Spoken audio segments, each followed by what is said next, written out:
My name's Miss Becky. I'm an EE teacher at South Weaver Elementary. We're at Rizen Warrior Ranch. They are dedicated to helping veterans and police officer families.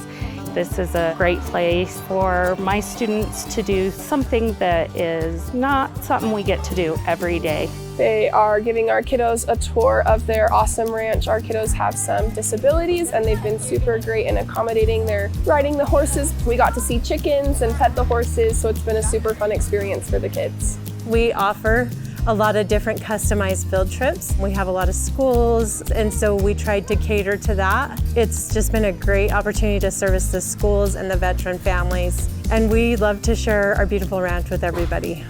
We just get a sense of peace here and some time and let them experience this ranch.